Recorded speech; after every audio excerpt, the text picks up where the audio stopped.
Scoring that goal now to really turn some heads, and he and Gutman combined to win it back for Atlanta. We saw him last year getting a lot of minutes with Atlanta United, having all the injuries, and you could tell that he was a player that they felt they could bring through and take to that next level, and played 26 games last year. The one goal, that goal against Sporting Kansas City. And I told you, early in the season, here he is again now. Great movement from Atlanta. Wiley's cross takes a deflection, trying to find Miguel Berry, and it's cleared away by Byrne, and Charlotte under real pressure early. Yeah, Wiley was a player I've been impressed with in the first 2 games. His chance creation, his aggressiveness, taking players on, looking like he's full of confidence. And you know what helps your confidence? Putting another one in the back of the net like that. What a finish for him. And let's see if Atlanta United can continue this momentum that they have right now. And Almada, who got the assist on the goal. The switch to Brooks Lennon, one of the best crossers in MLS. Aruju, the back heel. Lennon gets there in front of Jones.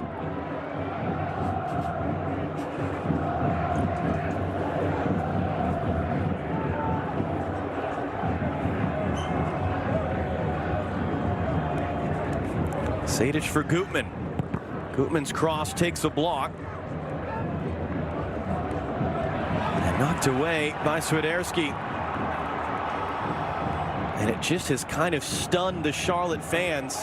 That goal celebration was taking place with 5 minutes on the clock. That was when the stadium was meant to be cheering in honor of Anton Walks, who wore number 5, the player who passed away in January. It's really thrown the whole thing for a loop. How does Charlotte respond? Jóźwiak has it headed away. Tuiloma steps up. Jóźwiak a second time lifting it in, and will come all the way through. Well, here's another look at the goal. Almada with the ball, and you can see he has a little look over his shoulder for the run of Wiley, but the weight of the pass, just how quickly they transition from defense to attack, and how quickly everybody moves up the field.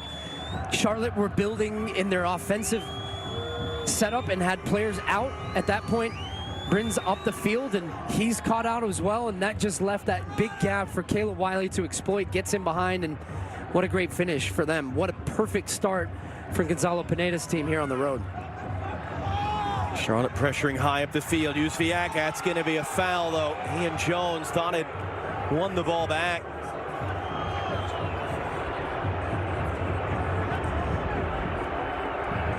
And Amar Sadic, who's getting the start because of an injury today, needs an extra minute to get back up.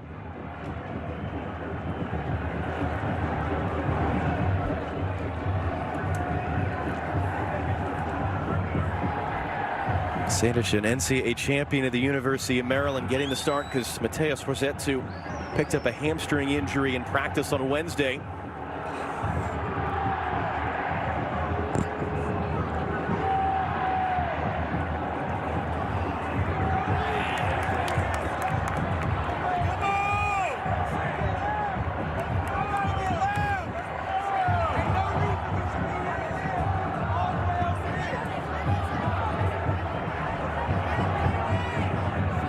There you go. Good bit of quality that Charlotte needed there. Shinyashiki, the ball was bouncing around. A game of head tennis breaking out, but gets the ball down on the ground, and a chance now for Charlotte to get some attack going. Looks like they might have a chance here. That stays in. It's going to be a foul on Jóźwiak on Miles Robinson.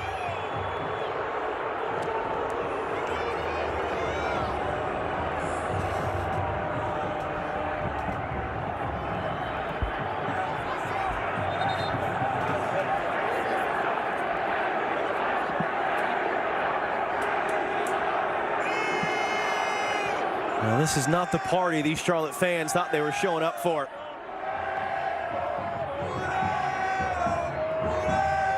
You can hear their frustration right now as Peralta able to connect with Brooks Lennon. Aruju running in front of him, deflected cross. Berry couldn't settle it. Byrne diving header away in front of the goal scorer, Wiley. Good shit, boy! Good shit, boy!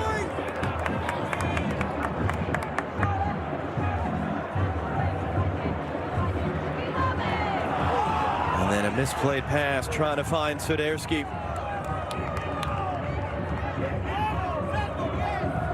Gonzalo Pineda Said the other day, it was really a mismatch. Felt they played well, didn't get the result. Didn't play well, did get the result. He said, we're trying right now to manage the two out as Wiley takes that ball away. Opens up to Luis Araujo on the far side. Araujo's shot is a goal! And Atlanta United have come to Charlotte and absolutely shocked the home crowds. More than 1,000 of their fans that have made the trip are going ballistic.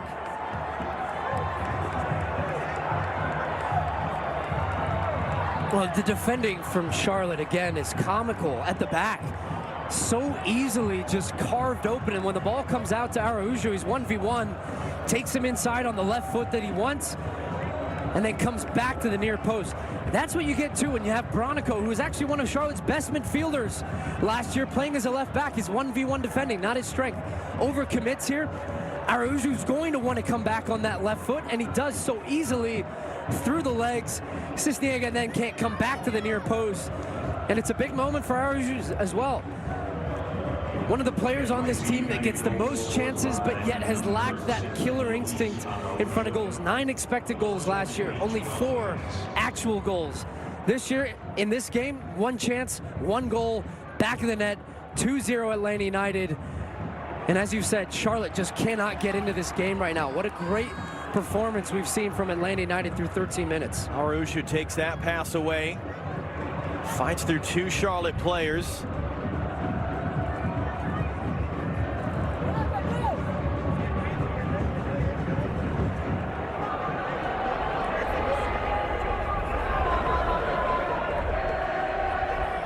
Luis Araujo's first goal since June 25th last year, and as you said, not for a lack of trying.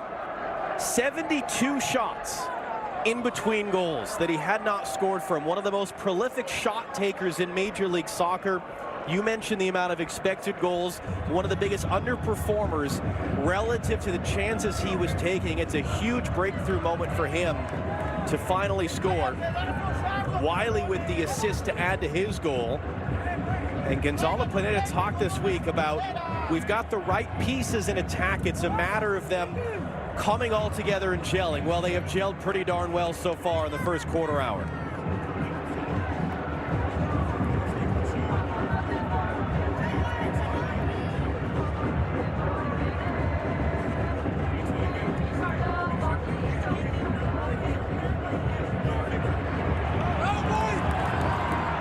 Shiki takes that ball away. The former MLS Rookie of the Year in for Jujviak, trying to roll that one through. Back heel, Shinyashiki, blocked, second attempt. Might have been taking that away from his teammate Copetti.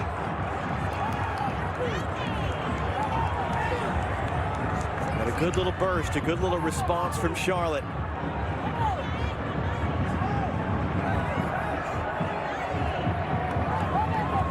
Swiderski, their leading scorer a year ago. Too much curl on that one.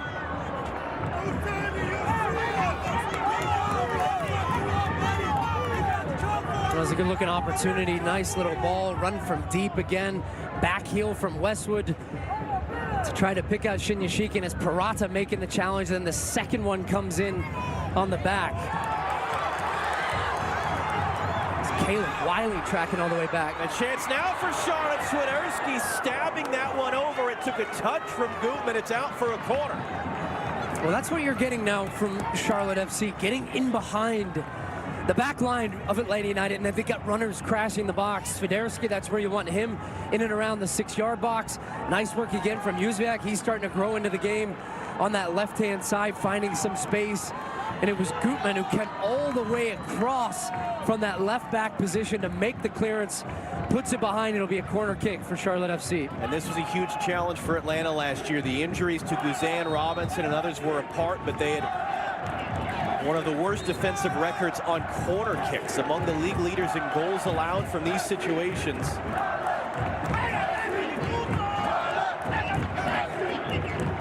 Ashley Westwood, long-time Premier League veteran in his first year in Charlotte, hooks that one in. And will do it again as he was trying to find Enzo Copetti, who scored with his head last week in St. Louis.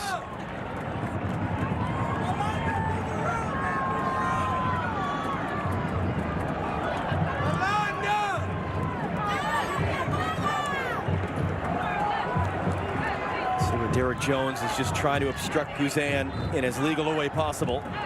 Westwood hooking that right on top of Guzan, who gets a punch to it.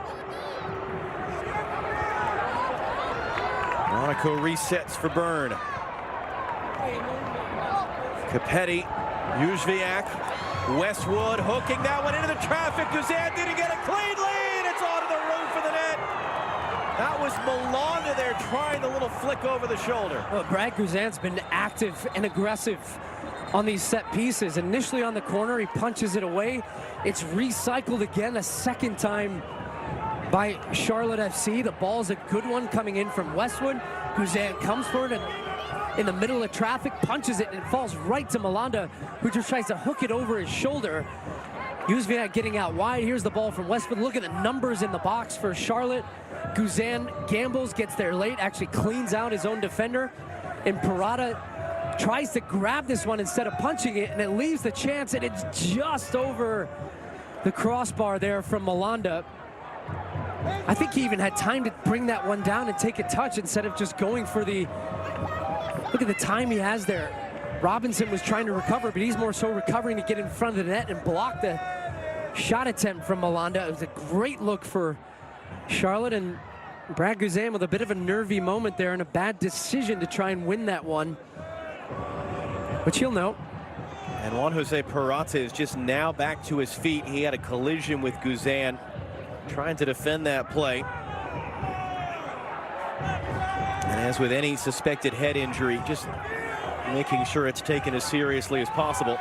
But here's the second goal. So the first one comes off a turnover. The second one comes from a throw-in. How easy is that Charlotte get their entire defense taken out? That there's an ability there for Barry to bring it down on the chest, lays it off for Wiley.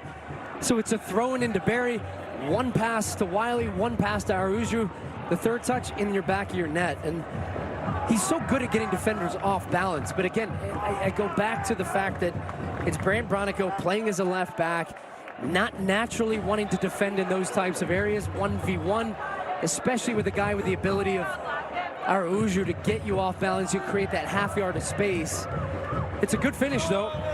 Low and on the ground, but another spot where you're thinking if you're Cisniega, you're gambling a little bit and cheating to your right side. And when it comes back through the legs of your defender, it's so difficult to come back to that near post. It's a good finish, but Charlotte would be very disappointed with how they've conceded the first two goals in this game. And Peralta back on the field. That's a tough tackle that Ibarra just put down.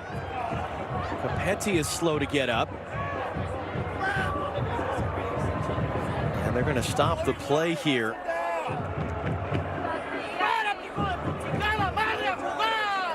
This is Charlotte's new $6 million acquisition, designated player forward, who is down.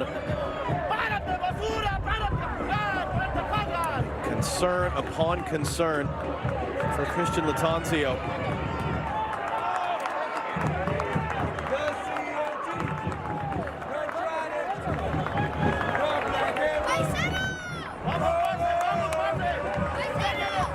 Capetti just joined Charlotte. He and his wife just became parents a week and a half ago, welcomed their daughter. Get a look at how much contact is there actually there from Ibarra. It looked like he catches the right foot of Capetti there. He was a little bit off balance after taking some contact from Parada. It was not whistled as a foul. And Ibarra, who led MLS in duels won, moments exactly like that in the first 2 weeks of the season.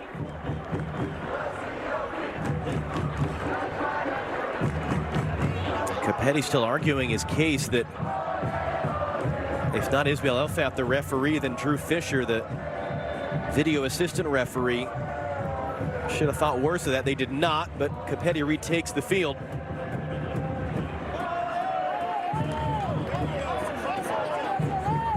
Robinson lifting it long and too far for Barry to chase. All right, if you're Charlotte right now, what's your game plan just to try to work your way back into this thing? Well, they've got to try to find a way to win the middle of the field, where that one just took a slight deflection there. When Cisniega at first like, yeah. oh, I can pick this up, can I? Touch the other guy. Cool, all right. But they have to cut out the individual mistakes at the back. It's happened to them in the first 3 games. Some bad ones in St. Louis. They lose that one 3-1. Very similar blueprint from the goals conceded here, that they lost the game at home against the New England Revolution. I think they've got to find a way to get Westwood on the ball from deep and opening up the field. But really, they're going to win this game through their front 3. Here's Gutman from Wiley. Good tackle by Byrne there, another veteran from England that Charlotte brought in this offseason.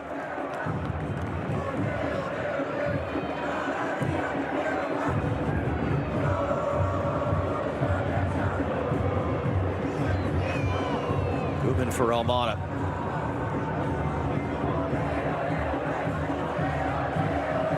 Sadic opens it up to the far side for Lennon.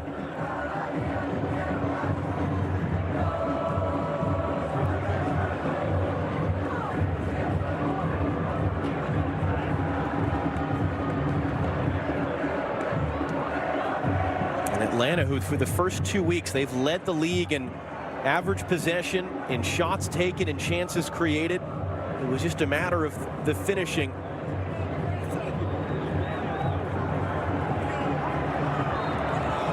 that's going to be whistled as a foul there against Shinyashiki. I actually think that Ibarra gets away with one there. That instead of laying that one back and just keeping the possession, tried to get a little too cute in the middle of the field and tried to turn on the half turn and almost got his pocket picked by Shinyashiki. Long for Miguel Berry to chase. Lalonde lays that one off, and you see the kind of block he had to put on Berry running in. And that's going to be pulled back for a foul behind the play as Aruju came in late.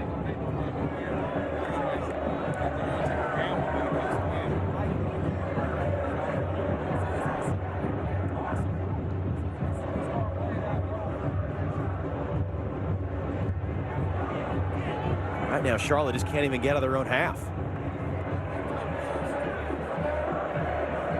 It just feels to me, and this is what I gather from watching Charlotte's first 2 games, that the balance in the team is off. I think Swiderski's playing out of position on this right-hand side. I think they need him through the middle as more of a pivot and combination rather than crossing the ball, which he's going to do here. Swiderski blocked. It'll be a 3rd corner of the game for Charlotte, and they've caused some trouble in the first 2. But Swiderski's your talisman, your goal scorer. 10 goals last year, 6 assists. You want him on the end of these crosses, not trying to put them in on his right foot. Nice ball from Shinyashiki, though. They get a little bit of space down the right-hand side. It comes off a turnover, and able to win the ball back and maybe put some pressure on here through a set piece. Westwood once again, this time an outswinger with his right foot. Guzan stays at home. Peralta was up with the header. Reset for Westwood. He'll hook in another time. Guzan, strong take on that one. Although he looks to be in some pain, he's a little bit slow to get up. He and Westwood, incidentally, 4 years together at Aston Villa, more than 100 games that they played as teammates between 2012 and 2016. Now playing as opponents today in MLS.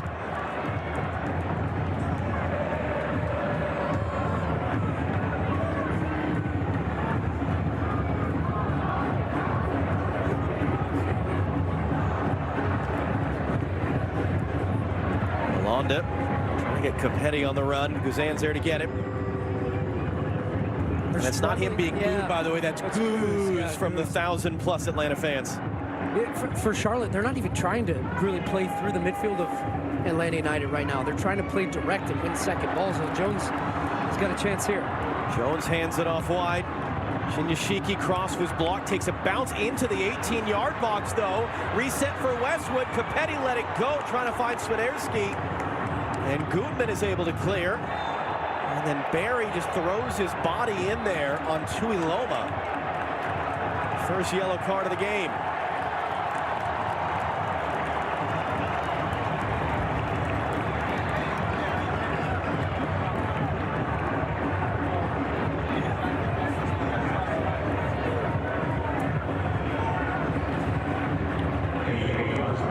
Miguel Berry is electing to wear his first name on the back of his shirt this year. Would you go with John? I think that wouldn't be specific enough. Did you see the hit that Tuiloma took there?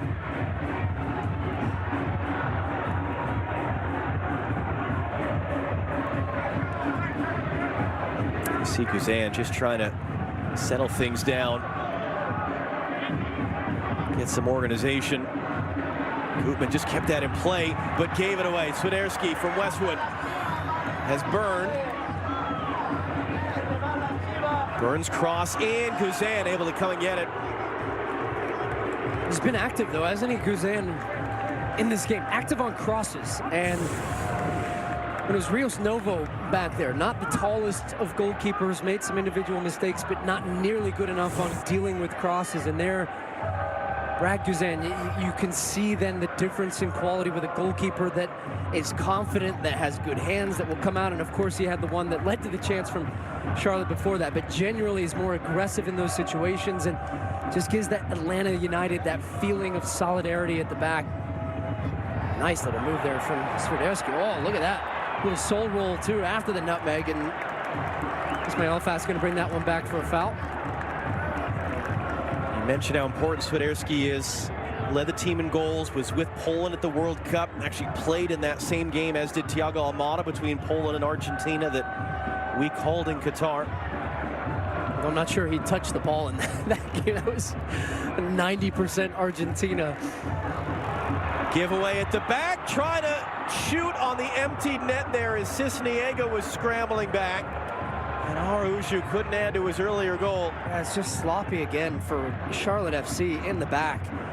Ball comes back to Cisniega. He's looking in the middle, tries to come back to Derek Jones, and then it falls to Araujo, who has a good look at it, just trying to finesse it over the top of Cisniega, and almost 3-0 to Atlanta United. Jóźwiak running forward now. Shinyashiki out wide, given the space to get across in. It's behind Capetti. Gutman heads away. Byrne resets for Swiderski. Gutman trying to block that left-footed shot from him. Back out for Byrne into a good area. Takes a flick from Westwood, up in the air from Robinson. Jóźwiak swing and a miss. Then he goes to the ground. Shoulder from Lennon. Penalty for Charlotte. Well, I need to see the replay on this one because it looked like Jóźwiak just completely misses the ball. And Lennon comes out to make the challenge. Does he barrel into him and knock him over after the fact? It was some good pressure, though, from Charlotte, testing the back line from Atlanta United with crosses. Two players challenging for the same ball. I don't know. But is it a clear and obvious error to overturn it? I mean, he misses the ball completely, and I don't think that's a foul. I got to say, look, yeah, sure, there's contact from Lennon on Jóźwiak, but Jóźwiak misses the ball, and then his momentum takes him into the back of Brooks Lennon. That's a soft penalty. But could you overturn it on VAR? Yeah, you can. Is it a clear and obvious error? Drew Fisher, very experienced VAR, including at the World Cup. It's a deliberately high threshold. I mean, and the check is clear, so it will stand. Yeah. It's probably one of those that it might not be the right call, but because there's any contact at all, the way that MLS has written the protocol, you can't overturn. I get it, but I don't like it. I don't think that's the right call. So Karol Swiderski now. And you can see Gonzalo Pineda back in your screen there. I mean, they're watching the replay over and over here on the screen. And you wonder if, so now they are calling it over. So we have been told. Or is Pineda going to get a warning here? But, I mean, I think if they're going to look at this one, yeah, and he is going to look at the monitor. I don't think this is a penalty. Well, this is the ball completely. We had heard that it was check complete. Clearly that's not the case because Ismail Elfeth has been called over. But this is where it's tough. It's that gray area between, are you re-refereeing? Are you looking at saying it's the right call or not? Or are you searching for a clear and obvious error? Jóźwiak's, his body momentum right here. Look, yeah, Lennon goes into him, but he's so reckless and off balance because he's missed the ball completely. Please, this can't be a penalty. And you see Elfeth now, you are looking at what he's looking at, so he's looking in real time. Does Lennon's momentum carry him through Jóźwiak there? That's what Elfath is trying to determine. No penalty.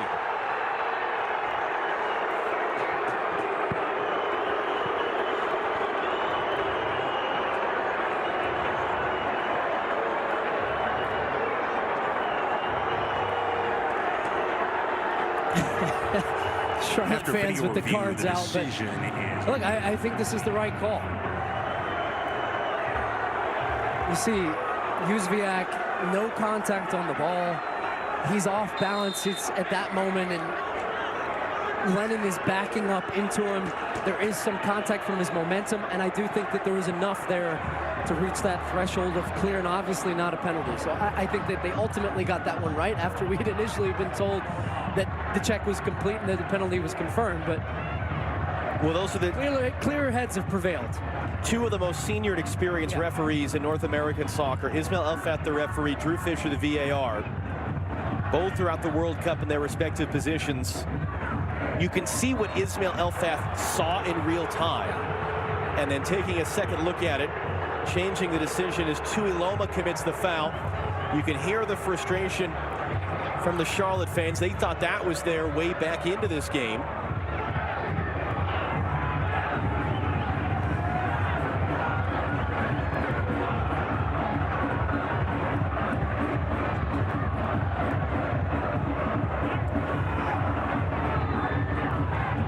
Lennon will walk away. Araujo rolls it short. Almada through traffic, had it blocked. Shinyashiki, it's going to be too far for Capetti.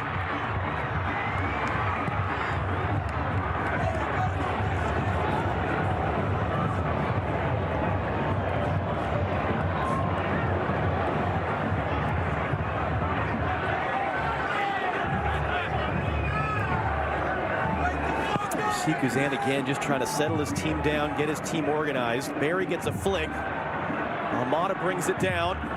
Long run for Araujo. He's got a goal already today. Araujo on Bronico. Back for Lennon. Almada quickly in. Sent away by Malanda. Ibarra's pressure. Able to help win it back. Almada splits the defense. Almada opens it up. Araujo, the back heel. Lennon's onside, cutting it in. Almada now. He's forced backwards. Oh, Araujo took that one off the pass that was headed for Lennon. He was clear in and then tried to find him on the back heel. Some nervy defending here from Charlotte after some good pressure from Atlanta United. Probing, keeping the ball now with possession. Second phase, switch of play. Nice one to find Gutman. Gutman. Sadic forced to cycle it around.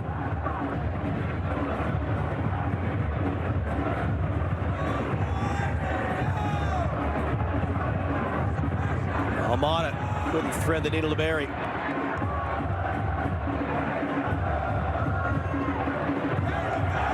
That was a good win there. Westwood looked like he could carry it forward. Sadic took him down. And Sadic arguing his case, but Westwood was off and running there. Yeah, he's going to argue his case, and Westwood had made a nice move off the first touch here. Boom, he's away from him, and that's him stopping a counterattack. Tactical foul, and the right decision is a yellow card there. Second Atlanta player showing a yellow. Malanda missed control. Miguel Berry running inside. Miguel Berry closed down at the last minute. Maybe a goal-saving tackle by Bill Tuiloma out for a corner. Well, bailing out Malanda. It was a tough ball given to him initially.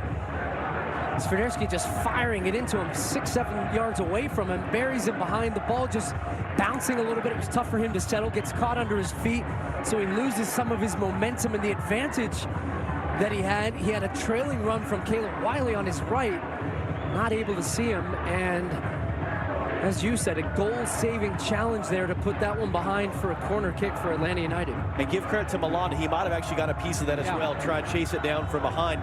Mentioned Atlanta, a lot of goals allowed from corners last year. They were one of the league leaders in scoring goals from corners last year.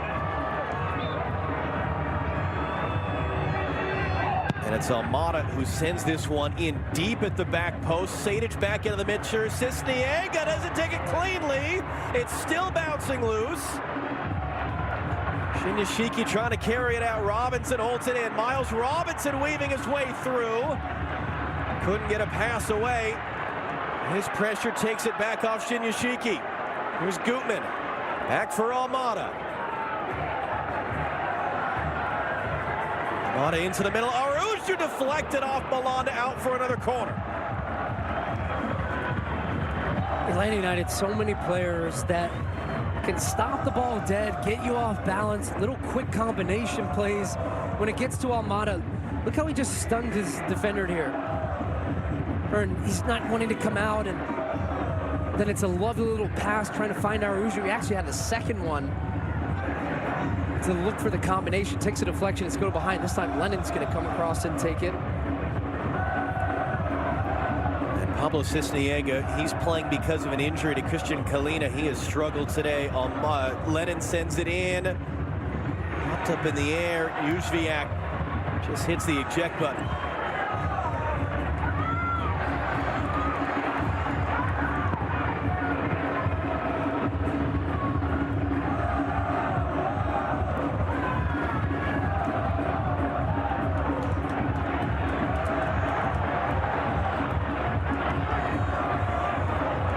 There's Capetti.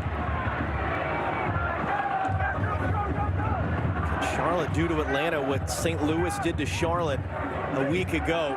That was only a 1-0 game, but it was a goal right at the end of the half that really changed the momentum.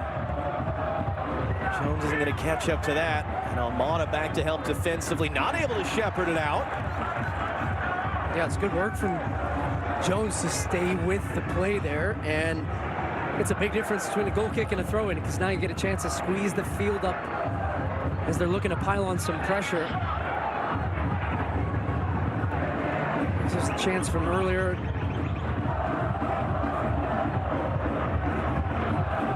So Atlanta United doing a good job keeping the pressure on, piling it on, relentless in the way in which they're winning the ball back. Second phase, and again, Almada, that one popping out to him.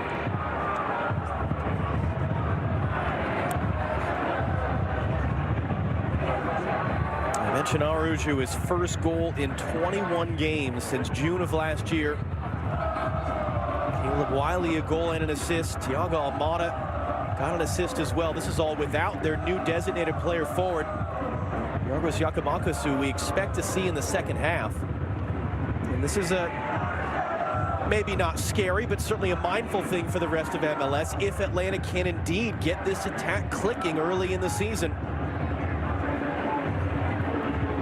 That's what Gonzalo Pineda was hoping as Gutman tackles that out. And not just clicking, but clicking on the road. A place where Atlanta United struggled all through last year. So for them to get an early road win would be a huge confidence boost, and the way in which they're playing. Playing with confidence, playing with the ball, playing direct at times, but then efficient in their finishing as well, taking advantage of mistakes, forcing the other team into mistakes, which there have been far too many of those for Charlotte FC. Just a really sloppy first half of them. Couple of flashes in the attack, couple of half chances, but really just not good enough for them, especially in front of this home crowd. That was Bronico there, who's playing for a second time in his entire life at left back today, who cleaned up the giveaway. And now Bronico trying to sprint Juzviak. Lennon is there to sweep it out. Quickly in for Shinyashiki. Peraza defending. Shinyashiki cuts him back. Clips it up at the back post, looking for Byrne. That was Caleb Wiley. Came all the way back to defend that. Gutman trying to lead it out. He gives it away. Swiderski back into Westwood. Fans back into it as well in Charlotte. Juzviak working on Lennon. Juzviak in for Byrne. Chased out of there by Gutman.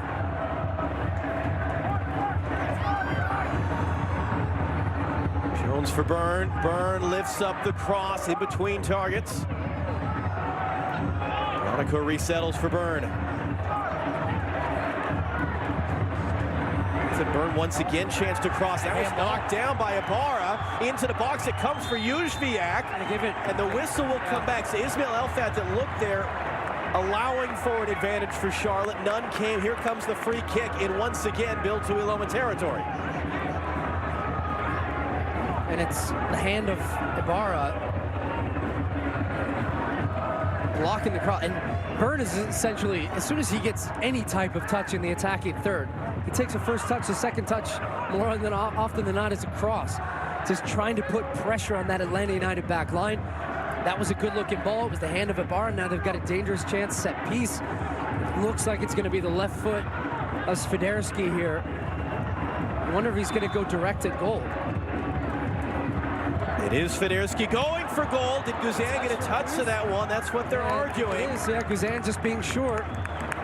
Second save of the game gives Charlotte their fourth corner. I mean, he already had the hand extended. You have to be safe to know that this one's not going to just dip at the last minute and go under the crossbar. It's hit with a good pace to it.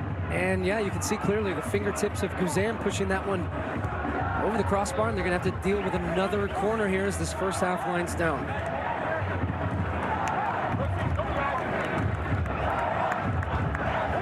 This one once again, and outswinger flicked on by Swiderski, but no one there at the back post.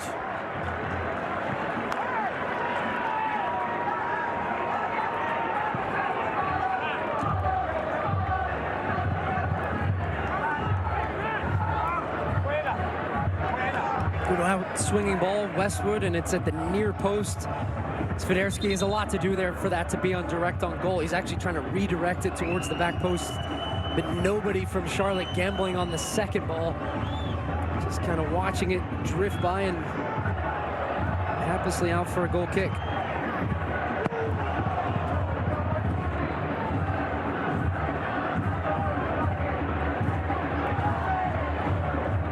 Good strength there by Shinyashiki to help hold that ball up. These are two of the top three teams in MLS in possession percentage for the first couple of weeks. It's been 50-50 today.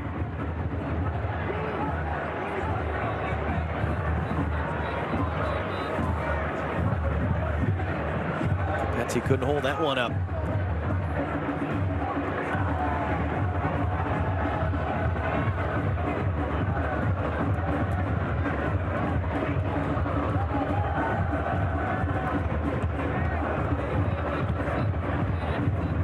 Who was told last Monday, hey, how do you feel about playing left back?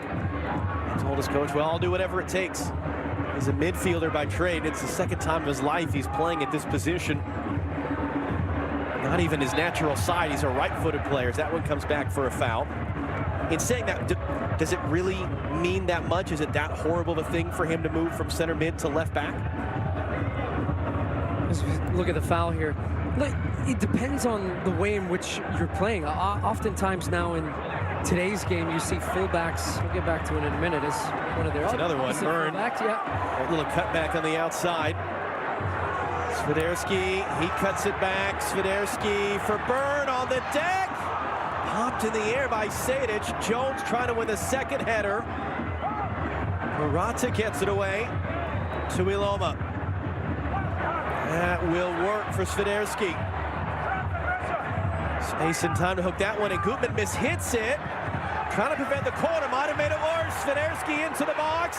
Swiderski still. Juzviak blocked. Jones trying to get a flick, and it's into the hands of Guzan to the end. Yeah, he's lucky. And Guzan having a conversation with him and with Purata right now.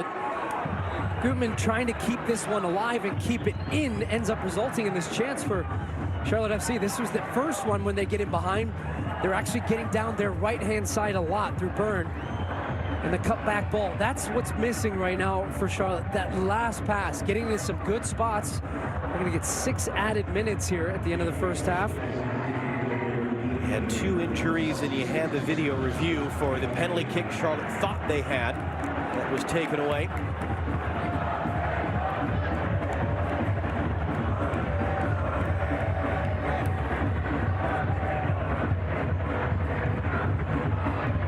Getting back to Bronico. Look at his positioning right now. He's inside. So oftentimes you're asking your fullbacks, your outside backs, to come into the middle of the field and give you an extra number in possession to allow you to outpossess the other team in midfield. The problem with Charlotte's possession is it hasn't been very much in the middle of the field.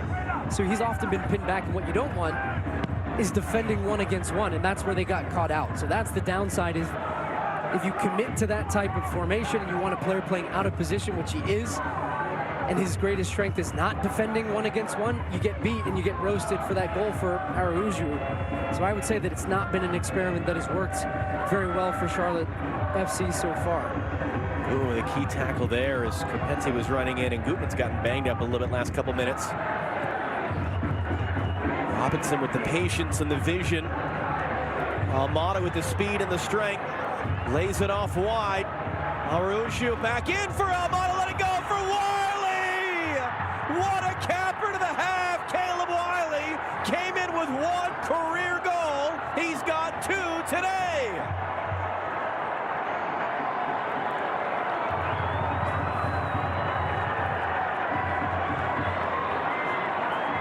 So just what we were talking about. Watch Bronico here from the left back position, steps into the midfield and gets roasted. Then all of a sudden Charlotte FC against the ball, defending in transition. Ball comes from Miles Robinson into Almada. Bronico now decides to step. There's the big gap. So now you have Malanda trying to fill in at the left back position. Now all of a sudden you're coming back. You've got three players sucked towards the ball.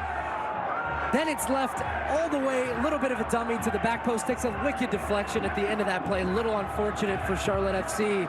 And Caleb Wiley just can't believe his luck. Back post, stays over the top of it, rolls it in the back of the net. Second goal for him. Third goal for Atlanta United in this first half. Transition defending for Charlotte FC, all over the place in their pressure, and what a disappointing first half for them at home. In this rivalry, Southern Fried Soccer, they are getting cooked by Atlanta United.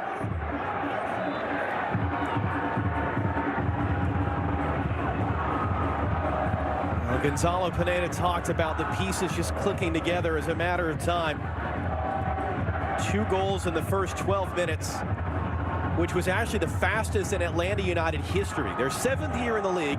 Never before had they scored twice in the first 12 minutes of a game. And they tack on the third. It is officially unassisted because of that little touch off of Byrne that Wiley picks up his second as he's back defending on Swiderski now. I would not be surprised if you see some wholesale changes for Latanzio at halftime. Here's Bronico carrying forward. Lennon defending him. Still a couple minutes left in this first half with all the stoppage time. Westwood for Jóźwiak. Jóźwiak hooks that one in. Popped in the air by Kopetti. Tangle of bodies, and that'll be a free kick going the other way.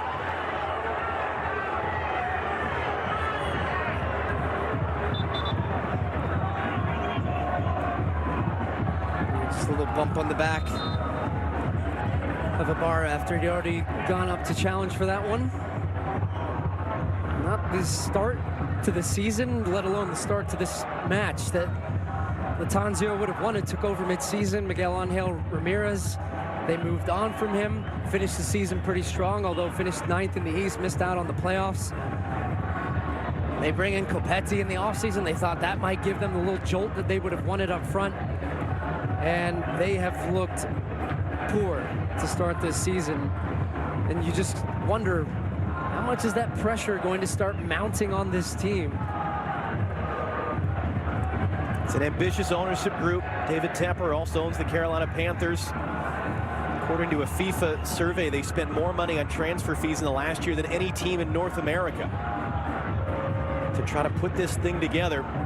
Last season, they lost their first 3. They won 3 of the next 4. They got it back on track quickly. And this is not what they were thinking was going to happen this year in their beginning of their second season. By the way, here's something to watch in the second half. Caleb Wiley scored 2 goals. If he gets his third, he would actually break Ricardo Pepi's record as the youngest player in MLS history with a hat trick. So there's a chance for Caleb Wiley, not the player we thought necessarily was going to be the attacking star with a World Cup winner and designated players around him. But he's been in the right place at the right time twice today. And Atlanta United surging their way into the halftime break with about 20 seconds to go as Jones runs out of room but takes the contact from Lennon before he gets there. It's actually kind of a silly foul for Lennon to give away. I thought Charlotte might try to put that set piece into the box. Instead, they just play it short and play on. Waste. And that is the end of a disastrous first half for Charlotte FC. And you hear the boos from their fans. It's the end of a glorious first half from 18-year-old Caleb Wiley, scoring 2 of Atlanta's goals. And oh, by the way, he assisted on the third. Great atmosphere, but it's the visitors making the noise. 45 minutes down, 45 to go in Charlotte, but it's Atlanta United leading 3-0.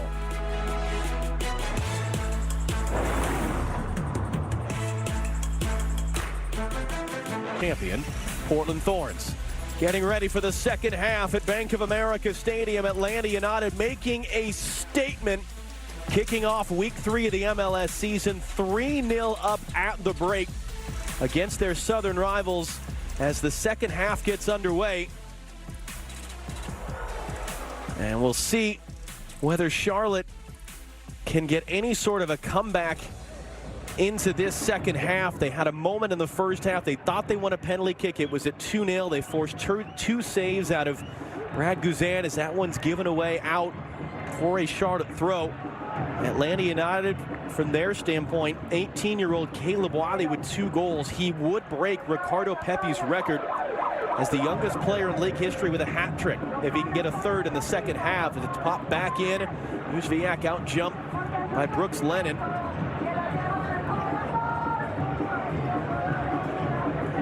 And you just wonder what those conversations were like in both locker rooms as Swiderski wins it. Shinyashiki not on the same page, and it's cleared away. What are you looking for here, second half? Yeah, well, I am surprised that there were no changes for Charlotte FC after that first half. I thought you might see Ben Bender, maybe Mackenzie Gaines. I thought you might see Bronico go back into the midfield, but for now, they're going to keep it the same. One of the things they have to eliminate if to have any type of chance in this game is the individual mistakes at the back. But here's the deal. You're losing 3-0 in the first half. It means you have to be more aggressive in going forward. It means you're going to open yourself up at the back. So they're going to concede chances to Atlanta United. Atlanta United don't need another goal, but I think one more would just completely kill off any hope and momentum that Charlotte FC would have. So I would say Swiderski's cross sent away by Parada. From Atlanta's perspective, it's being efficient with the ball when you get it in transition. Swiderski again. Parada, oh no, it falls in there for Westwood, clipping it up. Capetti thought about the bike. Lennon got there in time. It's out for a corner. And you see Brad Guzan right at the end of that play saying to his team, hey, come on, get yourselves going here. Only 2 minutes into this half, and it's a poor clearance from Miles Robinson, heads it right into the body of Westwood. The touch ends up taking him wide of the goal, so he can't shoot it at goal. He tries to square it back across goal for Capetti. Ensuing corner. Parada once again up for it.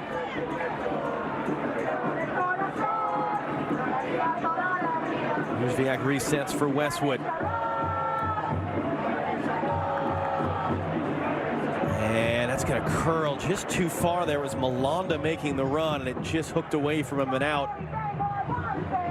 Yorgos Giacomakis, designated player forward for Atlanta United. We expect to see him in the second half. He will be the starter at a certain point. Just got to Atlanta last week. Had a huge delay getting his work visa. Spent a week in Toronto waiting for the paperwork to come through. Had 1 practice before the game last week with Toronto that he came on with about a half an hour to go.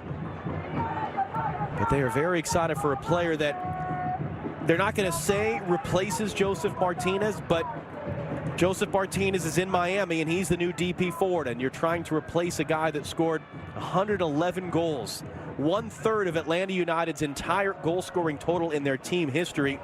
That's what Giacomakis is trying to provide, is that goal-scoring punch from up front. In a week in which Joseph Martinez, interview published by The Athletic, as ever, stirring the pot, in this case now against his former team, Atlanta United, and they will play each other in Miami in May, and that'll be a big one to watch. But Giacomakis, it'll be really fascinating to see him once again on the field, see what he can do up front for an Atlanta team that is feeling pretty good about their attack today.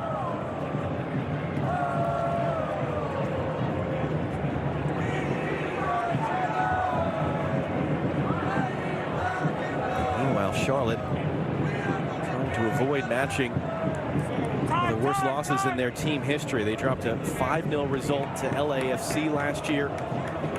They lost 4-0 to Toronto at one point last year.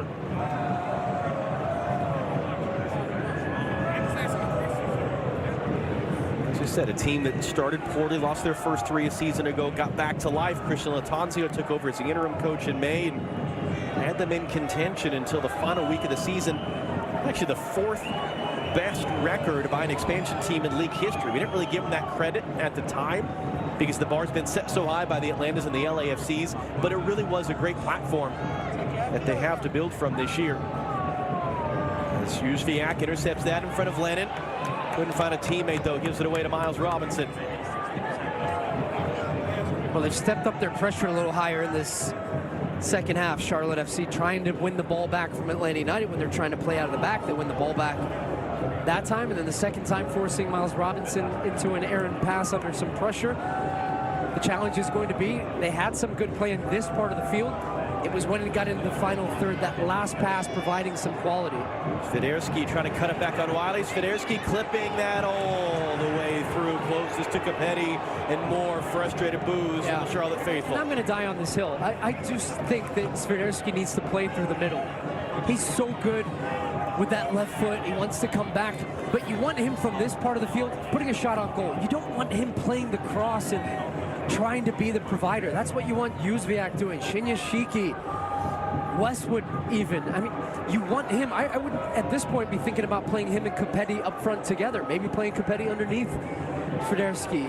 Have him playing back to goal, but you want him in the 18-yard box finishing off chances and getting those opportunities, not wide serving balls into the box. Araujo, good strength on Tuiloma. Now trapped in the corner by Bronico, and the decision is goal kick. Brent Bronico playing as a makeshift left back.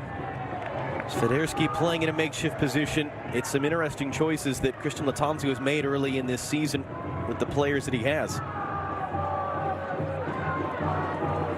And he's got Mora available on the bench as the left back, who started the first game against New England Revolution as, again, just a careless pass. Byrne runs under his foot, goes out for a throw, and Atlanta United now a chance to move up the field a little bit with some possession. And it's, to be fair, Charlotte team dealing with some injuries. Guzman Corujo, starting center back last year, tore his ACL. Christian Fuchs, the captain, is retired. Anton Walks, we mentioned it, tragically passing away in January. He was penciled in to be a starter in defense for this team. They've got another young attacking player, Vinicius Melo, who they signed last year. Young Brazilian forward, hasn't even played a game for him. Broke his foot last year, is out with a chest injury right now. So they're not necessarily playing with their full deck of cards as Robinson is fouled. Not that there's really any team in MLS that isn't dealing with some sort of availability issue early in the season.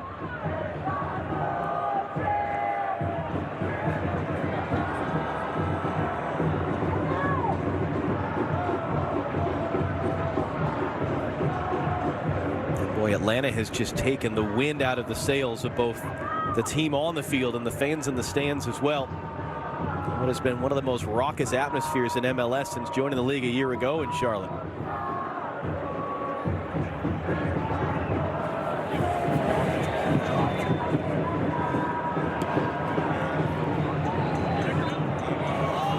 Lennon was hoping for a foul. Charlotte had a chance to win it high up the field.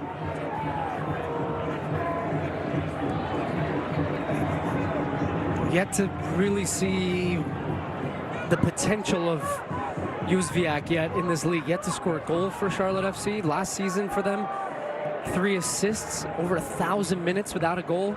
This season has the 1 assist, but you've yet to see just really the quality that they would have expected in signing him, bringing him over from Derby County in the English Championship. And that's the difference. When you're here and you get the price tag and the label of a DP, you're expected to produce, and produce with real numbers. You're not getting that. He's kind of a funny player, Kamil Jóźwiak. A couple of years ago, the 2019-2020 season, he was playing in his native Poland and had a career-high 8 goals. It was a breakout year. So Derby County signs him in England. He was starting for Poland at the European Championship a couple of summers ago. And yet, since he signed in England, 1 goal in 85 games. They signed him off a career-high 8 goals, Darby, as did for that matter Charlotte, and he has 1 goal in all the years since. So it's one of those things where you wonder, was that just sort of an aberration year, or is there something else not clicking and the guy still has that sort of potential as Jones has that knocked away?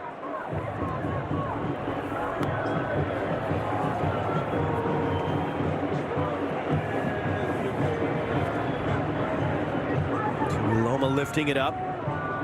Swiderski brings it down. Rolled in now, and that was a cross. Late runner was Byrne, and Guzan down to get it in front of Capetti. Well, it's a good switch of play this time that opens up the field, and they got the run that they wanted. There you go, nice ball from Tui Loma. Swiderski hugging the touchline. They've got Caleb Wiley back defending, and then actually Gutman loses the runner off his shoulder. Byrne, who had come inside and sensed where the space was. So he's getting a little bit higher into the attack. Here he comes now again on the overlapping run. It's going to have space for Swiderski.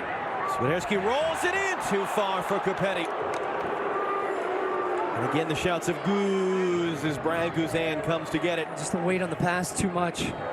Karol Swiderski comes to him again on that right-hand side for Charlotte. Overlapping run means that Gutman can't come out and engage him 1v1. Parada a little bit higher up that time, and Capetti takes advantage of that space in behind, makes that diagonal run. A little bit of frustration on his face that wasn't able to connect on the end of that pass. Almada has his pocket pick. Yeah, Atlanta United just haven't come out in the second half, have they?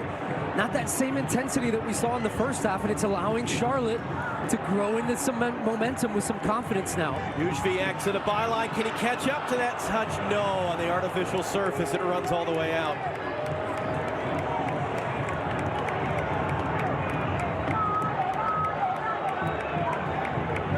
It's a wasted opportunity. After talking about Juzviak, can it provide them some quality? Just seems to be lacking some confidence to try different stuff, a little bit of sharpness as well. But you also wonder, is he feeling some of that pressure to add the production to his game and have an impact? And Atlanta are preparing to bring on their designated player. New signing forward. Yorgos Giacomakis. Up 3-0. It's a good time to bring him on. 3-0. Let's bring on our DP. It actually is a really nice time to bring it on. And Gonzalo Pineda talking to us about Giacomakis and how they're going to integrate him to the team, talking about all the different things that he's dealing with and getting his family integrated, getting his driver's license, his American driver's license. And he said he's big on the mental side of the game. And if you don't have to put too much pressure on him early, you can allow him to feel his way into an environment. You're not starting him on that very first game. You're bringing him off the bench in consecutive games. You're up 3-0. You say, hey, no pressure. Go out and enjoy yourself. Maybe you get yourself the goal and get your account off and running. It is a nice luxury to have at this point of the season for Gonzalo Pineda, also recognizing that, yeah, we are in just the third game, and it's a long way to go. Nice touch from Barry. Barry's going to be coming off in a moment. Gutman wide. Almada has it. Almada hooking it up. Lennon lets it go. Brought down on the near side by Aruj, who has a goal today, and Tui Loma able to clear. He was getting a shout. I don't know how loudly from Cisniega there to get called off, and instead Tui Loma just hooks it away, and it's an Atlanta throw. Here comes the sub. They said, you can call me Gio, you can call me Gigi. And I hope you all learn my name because you're saying it so often because I'm scoring goals. That was what 28-year-old Yorgos Giacomakis said when he was introduced a couple of weeks ago. 28 years old from Greece. Acquisition from Celtic in Scotland. Recent years has been a top scorer in the Dutch league, top scorer in Scotland. Was starting for Greece last June. Found himself benched in the fall. Still scored 9 goals in 28 games as Ibarra is down. But they are very excited about getting him now. And trying to fill that hole left by Joseph Martinez as Ibarra gets to his feet. Giacomakis, the other interesting thing he said, he was in demand. Clubs in Saudi Arabia, clubs in Japan interested. So why did Atlanta get him?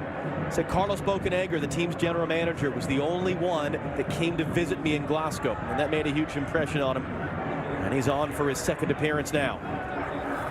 Good step there by Miles Robinson to win it away. Another guy we haven't talked much about, lost a year to a torn Achilles tendon, might have been on the field for the United States at the World Cup had he not got hurt. Trying to reintegrate him at the beginning of this season.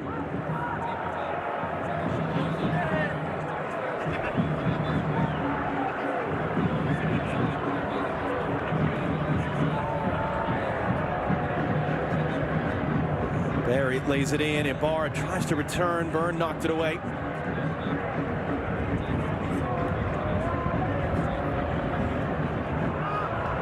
Kopetti not on the same page with Jóźwiak, and you see his frustration as a result.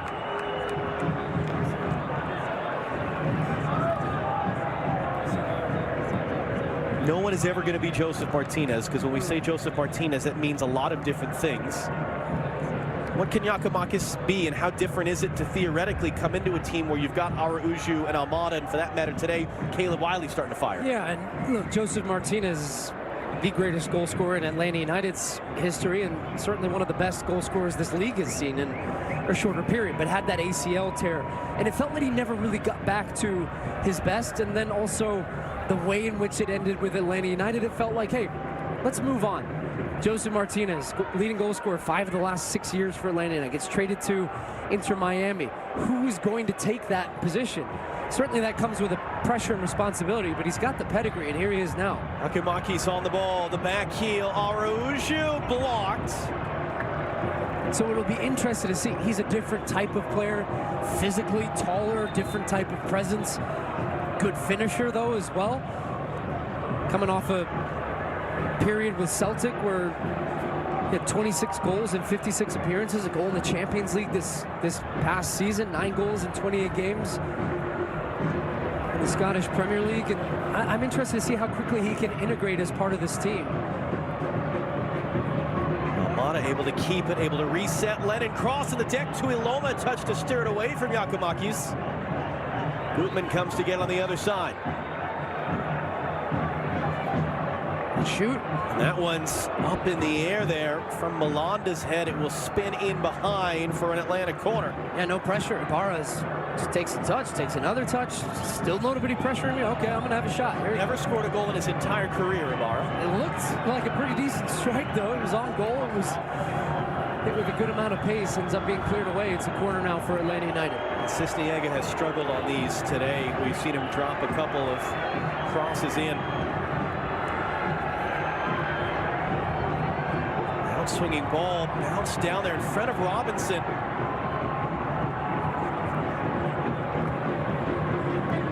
thought that came off Sadic, and clearly Derek Jones did as well. Perplexed look at Ismail Alfaf.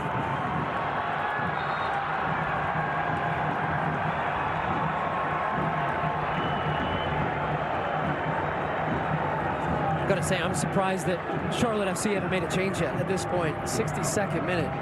How about Ben Bender, maybe? How about Mackenzie Gaines off the bench? You've got to give something, some type of a new look, because clearly it's not working. You're down 3-0. Bender tied for the team lead in assists last year as a rookie. Has not played a single minute this season under Christian Atancio.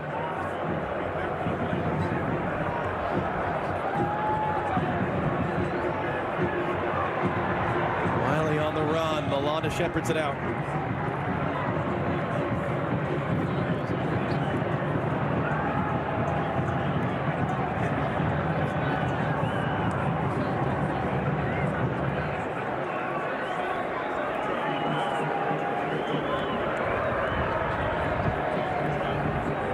Saw Caleb Wiley there, 2 goals in the first half, would be the youngest in league history with a hat trick. The age of 18 and 3 months, if he can get a third, that one's going to be whistled for a foul there on Giakoumakis. Seems like a guy that's a lot of confidence, very sure of himself. I wonder what he's thinking right now, too. His short time already in MLS. Goes from Glasgow, Scotland, and here he is in Charlotte on a Saturday afternoon in front of 30,000 plus. Soccer there as Tara goes down. don't know, you're from Scotland. What do you think the first time you went to North Carolina? Oh, here we go here. Westwood having to be pulled away. What was the spark plug for this?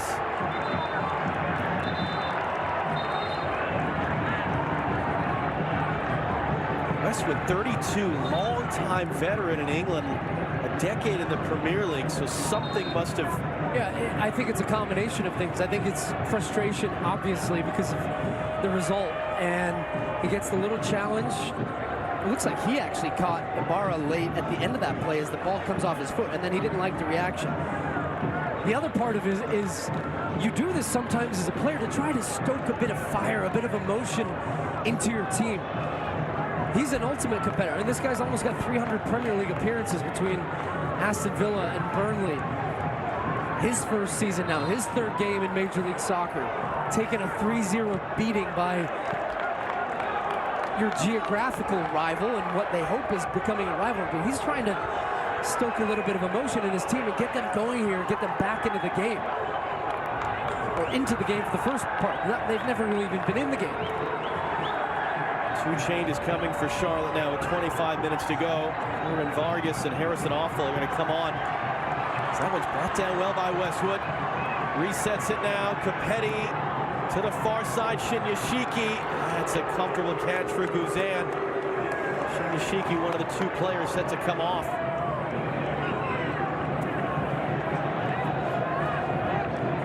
This would be a nice milestone for Brad Guzan. His first shutout since returning from the torn Achilles tendon suffered last April. We talked to him this week and said, you know, we say you're back. When do you feel like you're back? And he agreed. He said, I don't really know for sure. It's not just about being on the field. It's about when do you reach that comfort level again, and your confidence, your decision-making, the repetition of moments. Here's Swiderski now. Swiderski's shot was blocked by Robinson. And an acrobatic clearance by Sejdic. Nathan Byrne, the other player set to come off, draws that foul. Played a quick free kick so he didn't have to come off. He's fell off. It is going to happen. I thought he got away with it. He got an extra minute. So Shinyashiki and Byrne are off. Harrison Awful, MLS Cup winner in Columbus, and a World Cup veteran with Ghana, coming on along with the 21-year-old Kieran Vargas from Colombia.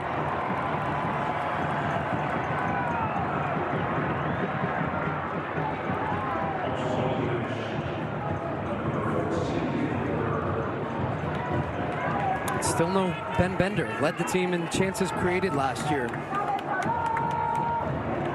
Really a terrific rookie season for the #1 pick. Number 25, Harrison. For whatever reason, finds himself now a bit buried in the depth chart.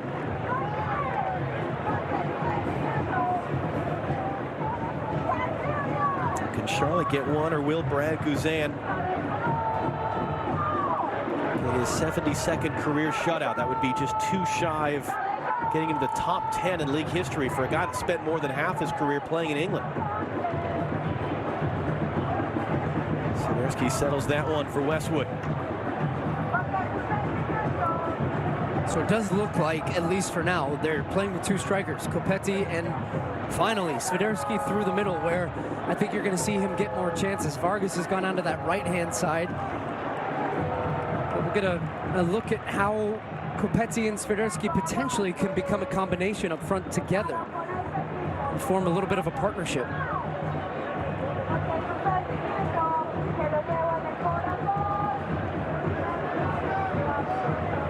As much as you would say it doesn't necessarily get easier next week for Charlotte to avoid a 4th consecutive loss, they go to Orlando. Their hope is that Orlando is so focused on CONCACAF Champions League, trying to beat Tigres Tuesday night, that they might be able to catch him napping a little bit to get that first win of the season. As Awful is involved for the first time now at the age of 36.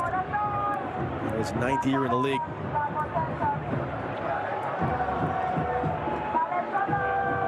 Luzviak. And knocked away by Aruju.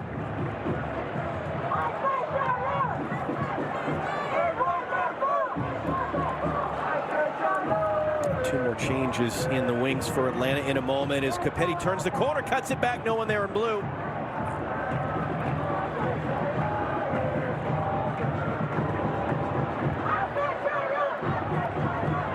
Caleb Wiley will be making way. So Wiley, who had a chance to break Ricardo Pepi's record for the youngest player to score a hat trick in league history, is not going to be given that chance. Just the 2 goals and 1 assist today, as he's replaced by the free agent acquisition, Derek Etienne Jr. Impressive day for him. Started the game well. This one, it's more difficult than it looks. That first chance, he had a lot of time to think about it. The second one, he's in the right place, right time, still has the composure to finish it off. Bright start to the season for him. We've seen him play at left back. We've seen him play at left wing. I think his more natural position is further up the field. And I think ultimately that's where you're going to see him get more and more minutes, but proving a valuable contributor to this Atlanta United team. And if they can get the depth in those types of positions, that's only good news for the Five Stripes. Santiago Sosa on for Amar Sejdic. Sosa playing his first game coming off a 3-game suspension at the end of last year for use of a homophobic slur. And he was suspended the first 2 games of this season. He's on the field now. That one is held in by Westwood. That's Vargas who opens it up for Awful, the 2 substitutes. Awful's cross in, and Jóźwiak heads it just wide. Capetti was up for it. Jóźwiak had the chance, but it's into the outside netting. Well, good-looking ball. The ball goes wide out to Awful, his first involvement in the game.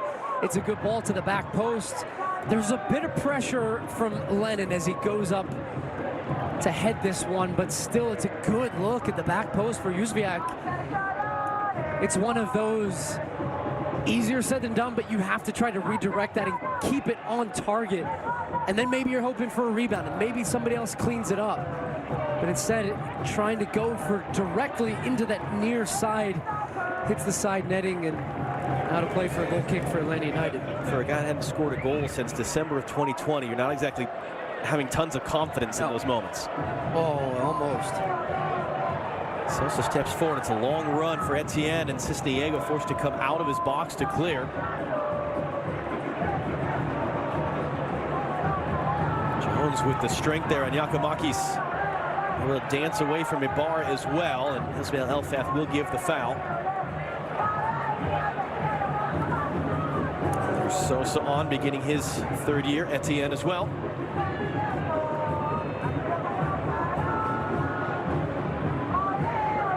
Jóźwiak for Bronico. Bronico slips around Araujo, went to ground really early, and that takes a backwards touch off Sosa. Barraza was alert, and then it was blocked by Bronico. Flashes across the face of goal now. Wow, just so casual and nonchalant here when this ball comes back to him, and instead of clearing it first time, he takes an extra touch. Ball comes in from Bronico. Poor defending actually from Araujo. Right here, boom, get rid of it. Takes that extra one, then Bronico follows it up. Deflects in and inches over the crossbar. And a little smirk from Brad Guzan, because he knows he had no chance, absolutely no chance to react at the end of that play. And I would say Atlanta United, they've shifted down a gear in the second half. It really has just been in cruise control. They've had a couple of those moments where they've gotten away with it a little bit, and I would say fairly fortunate still to have a clean sheet. But is that to be expected, though? I mean, you're 3-0 up at the half, and Charlotte were kind of lifeless. Yes, but at the same time, and let's consider, we are in the 3rd game of the season at this point, so you're making some subs, you're disrupting the flow. You knew Charlotte were going to go for it a little bit more. But still, in moments like that, you have to have the experience and the know-how of, hey, maybe this isn't the time to try and do this. There's Vargas now. Gets that cross in. Capetti's there, and he beat Guzan to it, but he couldn't get it down on target. Look, here's another one. It's a good ball into the box, and Capetti beats Brad Guzan, so it's decision-making here from Guzan. The ball goes wide. Guzman's tucked in a little bit too tight. And boy, and look at that. That's a miss in the end. He gets there first, and he shies away from it, expecting the contact from Guzan. Look at that. Ends up coming off his left arm. You wonder if that would have counted. No, it would not have counted. On video review had it gone in. Had it gone in, but that's the thing. He's ducking out of the header because he's thinking he's going to get two fists from Guzan in the side of the face. 2 chances, quick succession for Charlotte, but still without a goal. There's Derek Etienne Jr. Chance to run on the ball for the first time since coming on as a sub. Back inside, and that one just loops onto the roof of the net. Atlanta United led the league coming in shots from outside the box, scored their first 3 goals from that far out, and that one going close from Almada. Yeah, nice work, Etienne Jr. You can see he attracts 3 defenders from Charlotte FC, so that means there's somebody open, and it was Almada from about 25 out. He's trying to pick out that near post of Cisniega. Not a bad looking strike, trying to get that dip on the ball to come over the crossbar, ends up hitting the top of the net, but a little flash from him.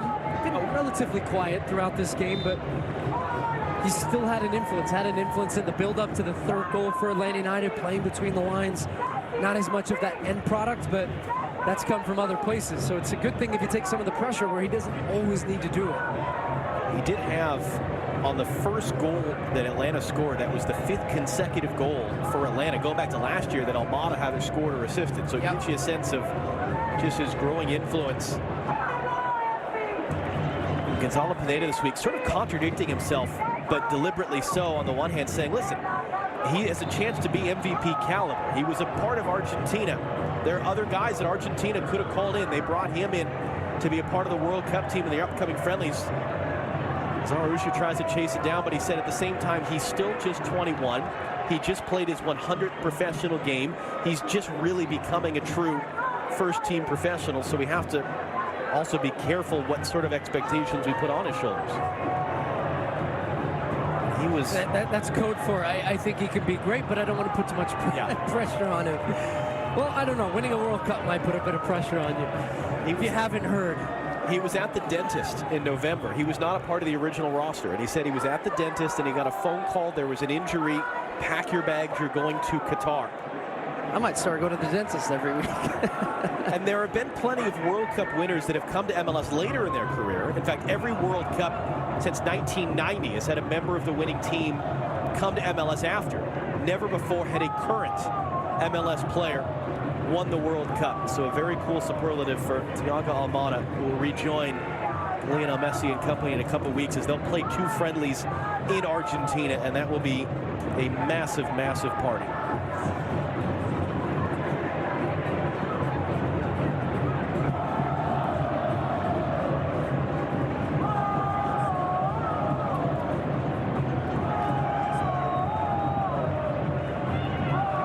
This would be a nice win for him, wouldn't it? Gonzalo Pineda. He's felt some pressure. Yeah, 2nd full season in charge. Missed the playoffs last year. I think got a little bit of a pass. Not for missing the playoffs, but in the way in which they lost some really key pieces as part of that team. But in saying that, the pressure is on him and this team with the expectations, with the talent, with the money that they spent.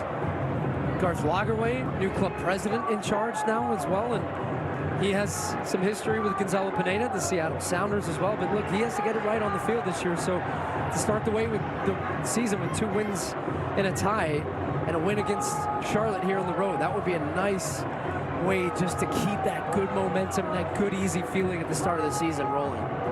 Took the job August of 2021. This is actually his 50th regular season game today, Gonzalo Pineda. But it's a testament to, you know, Tata Martino took the job, won MLS Cup, rode off into the sunset, took the Mexico job. Pineda will end this season as the longest tenured manager in Atlanta's history. They had so much churn. Pineda was the 4th head coach in 5 years when he took the job a year and a half ago. And you wonder if that's part of it, just trying to maintain some sense of continuity, even with the struggles last year, and not blow it up and start over yet again. A guy that has been incredibly successful as a player, played the World Cup for Mexico, won a couple Mexican titles, finished his career in Seattle, was an assistant under Brian Schmetzer there, and all the success the Sounders have had. That's going to be a foul and a free kick for Charlotte. Brad Guzan praising Pineda this week for just how well he does as a man manager. Contrasting emotions there. 1,000+ fans made the drive, 250 miles up I-85 from Atlanta. This is not what the Charlotte faithful were expecting when they came to the stadium today. Westwood stands over the free kick. And that Fine swinging ball, acrobatic clearance. Giacomaki's back to defend. And Etienne has it hook out for a Charlotte throw. Vargas pass one, Vargas pass two. Vargas clipping that in, just too far for a diving Copetti. Yeah, he's colored a frustrated figure today. Copetti got his first goal last week against St. Louis in a losing effort. This one, nice movement. He's onside. Miles Robinson had stepped up a little bit. I think he's just onside when that ball comes in, but diving acrobatic effort too far away from him. Actually, it was very similar to the goal in which he did score, just getting the slightest touch on a deflection that went into the far post. Easy for me to say. Karol Swiderski is going to be taken off here at the next opportunity. Last year's leading scorer. Oh, for Etienne to chase. Can he get there as it checks up a little bit? Malanda able to cycle it around with the help from Awful. Tuiloma. Oh boy. Malanda turns into the traffic. It's a giveaway. It's a chance for Atlanta. Almada. Malanda got there. Giacomakis couldn't get full contact on that. Cisniega able to make what is his first save of the entire game. Oh, there's Malanda making the mistake again, trying to turn in the middle of the field and gets his pocket picked, almost resulting in a goal for Atlanta United. I don't know if it was him or somebody else gets back and just gets the slightest of touches from behind on Almada as he was going to strike that one. And young player, Malanda. Just see, you wonder how much they are missing Corujo in the back there. Jóźwiak takes it away. Jones for Vargas. Back for Jóźwiak with a couple different options. Hands it off for Westwood, too close to Robinson. It's all the way out and more frustrated boos in Charlotte. And now you can see, look, Copetti and Jóźwiak having some aggressive words towards each other at the end of that play. I think Copetti wanted the ball earlier to him as here comes Swiderski. Looks frustrated, really had a couple of involvements on that right side, but not where you want him on the ball. I would be shocked if the next game he's not playing through the middle of the field. Nuno Santos is on, 24-year-old from Portugal. Very highly rated as a young player.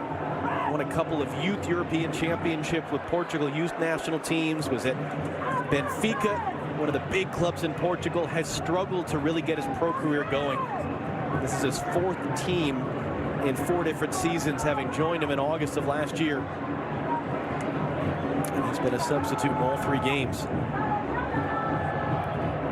To go back to Malanda, 21-year-old, highly rated, big potential, clearly is making a series of mistakes early in the season. How much do you ride with that and let him play through it? As that cross, now Copetti there felt the contact from Robinson. How much do you let a young guy play through it? How much do you think about maybe letting him walk from the side a little bit? Yeah, it comes down to how much do you believe, how much potential do you believe that he has? That's going to be a no call, not enough contact there on Miles Robinson. But when it comes to Malanda and a young center back, you do expect these high peaks and sometimes low lows, and that comes with decision making. And especially right now, they're playing in a system and in a way in which they're feeling a lot of pressure and in key moments making some mistakes. But if that becomes the part of the field that you feel, hey, this is our weakest part of the field, you're going to look to make changes. And if you get the guy with experience like Corujo back in there, I would expect that it's going to be him and Tuiloma. And then you put it down to Malanda to change my mind. Show me something some consistency too, that you can be. Awful's cross, Copetti up for it. Comfortable catch for Guzea. You can be a difference maker, but for Charlotte, just too many individual mistakes, not just in the center back position, but midfield, defense, and then ultimately I don't think they're putting their creative players in the best positions to succeed and get the right types of opportunities via chance creation to win games. Keeps sideways off Malanda there. Giacomakis couldn't take it with him, but then Tuiloma gives it away to Ibarra. Almada, back door. Araújo wants it back on the left foot, into the middle. Gutman ran past it there, whether deliberately or not. Cisniega covers up.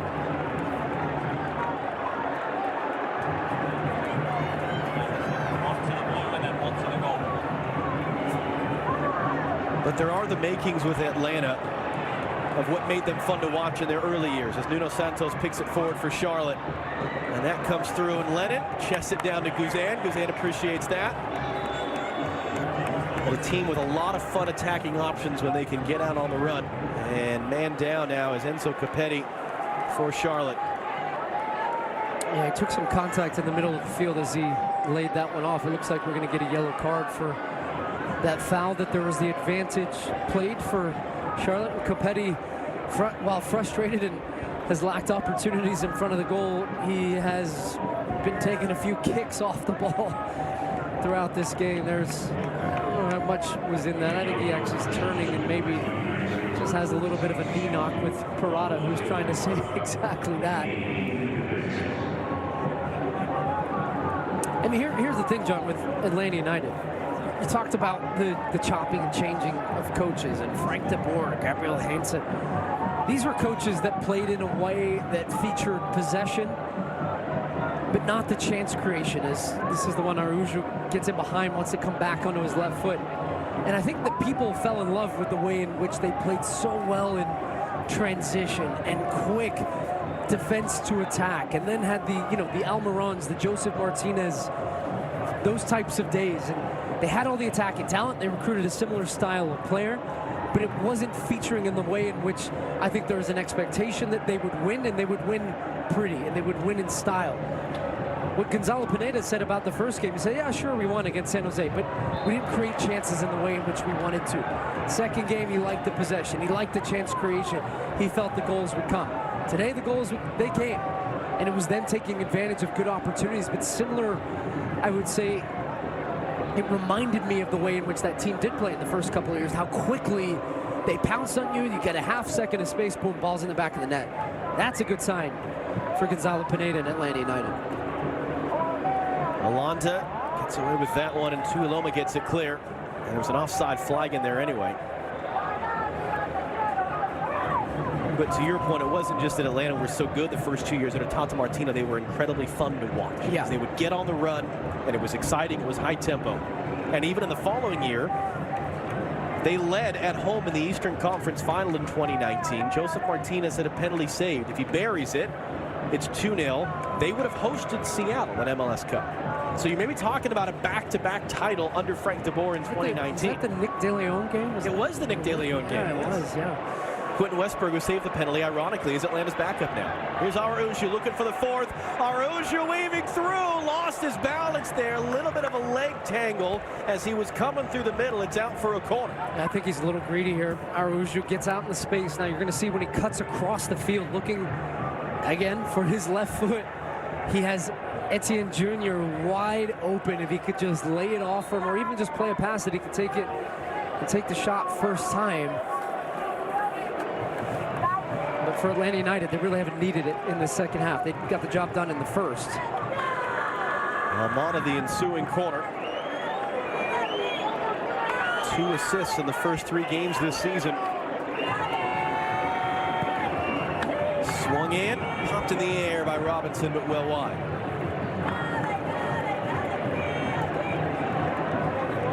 What do you expect with Miles Robinson, both from an Atlanta standpoint, but also, again, for a guy that was consistently starting for the U.S. in the fall of 2021? Where does he fit into that picture right now? Well, I think it's going to take him some time to get back to his absolute best, which is what we saw from him last summer, Gold Cup, summer 21 rather.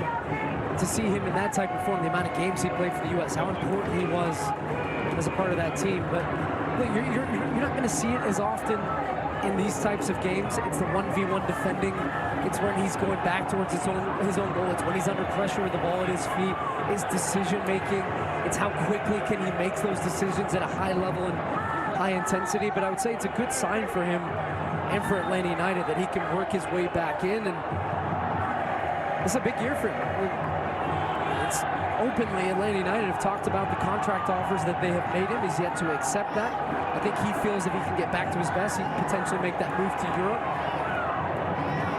Well, he will next week turn 26 and then become the 4th player in Atlanta's history to play in 100 MLS games, Brad Guzan said this week, I alter the way I play with Miles Robinson because I can give him every chance to deal with the situation himself and not have to come out and make a play. So that'll be another one to watch this year, both in MLS and for the United States. In a busy summer, Nations League final potentially again. Gold Cup this summer, live on Fox Sports. Yellow card shown there. I think he saw the yellow coming and said, you know what, I'm going to get my money's worth here. I'm going to slam this ball down and really get the full yellow. Frustration, though, from Copetti. We talk about this a lot. DPs, when you come to the league, it comes with a price tag and it comes with pressure that you probably don't ask for that naturally comes as part of that. And that pressure comes in terms of production, goals, assists. And when you're playing in a team that right now is struggling, looking at their third straight loss to start the season, struggling to create chances with all the possession that they're having, you're getting even more frustrated as part of that. Here is a possession now. Bronico blocks. That was Yakamakis once again. He's done the work coming back. Yeah. As next week, the week that he gets his first start, they're going to host Portland next Saturday in a rematch of MLS Cup 2018.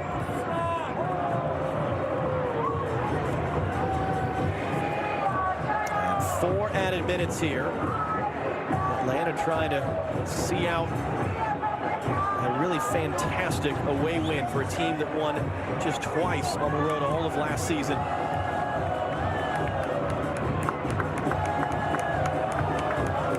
It's clipped in. Kuzan is there. Uzviak. He's had some very acrobatic tumbles as well today on the turf. It also could be a combination again of, you think about when we talked to Brad Guzan this week about him working back from that Achilles injury and still not being 100% sure, as Brad Guzan told us, about coming out, being confident, grabbing crosses, accelerating, jumping, all those little things. So maybe it looks a little bit more out of control than it normally would, but he still looked confident in coming out and being aggressive to get those crosses and coming off his line and not being shy and not second-guessing himself. So that'll be a good one for him, getting his first shutout of the season now, and for Atlanta United as part of that back line, continuing to build and being a solid part of what we talked about in the pregame, the spine of this team being consistent to then allow the creative players to go and win you the games. And clearly, if you're going to go through an entire Achilles tendon rehab in your late 30s, he's 38 now, you intend to play for a couple more years. He's so old, I played with him. So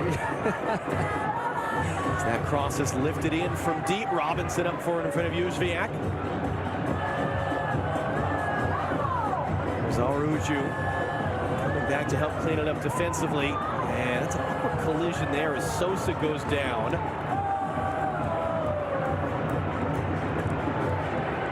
Jones got tangled up with him. Zaruju scored his first goal in 21 games and 73 shot attempts since late June last year. Here it was in the first half, and his day is done. Yeah, nice looking strike. And Cisniega, you're going to see he has Bronico, he thinks, closing him down, forcing him inside, forcing him to an angle where he thinks he's going to pick out the far post. Instead, Zaruju comes back to the near post, gets that half second of space where Bronico reaches his leg out to try and block the shot, opens up the gap, 5-hole through the middle, back of the net. Here's Almada now. Almada from distance. Cisniega down to make his third save. And the player on, by the way, a Johnny Fortune, 20-year-old from Atlanta, making his Atlanta United debut. Homegrown player, joined the club as a 15-year-old, played a couple of years for their reserve team, has played a couple times for Trinidad and Tobago, where his parents are from, but a great moment for that young man at the age of 20 to make his first team debut late in the game in Charlotte. And that's man management from Gonzalo Pineda. Hey, we're up 3-0. You don't need to make us up at this point, but it's a nice nod to the young man getting his debut, getting on the field, feeling what it feels like to be out there for a couple of minutes, and it gives you a little carrot to keep working and keep pushing and knowing that you can get rewarded for your hard work. So it's an example of coaching Gonzalo Pineda that is using this as an opportunity to bring through some youth and which he's talked a lot about the influences in his life and his career as a coach. And big 3 points for Atlanta United. Well, it's a great little early season milestone for Gonzalo Pineda and Atlanta, the fastest 2 goals in team history through just 12 minutes. It's their biggest road win since the fall of 2020. And they win in Charlotte for the very first time. Caleb Wiley, the hero, Brad Guzan with the shutout. We will wrap up the day coming up as it finishes. Atlanta United 3, Charlotte FC 0.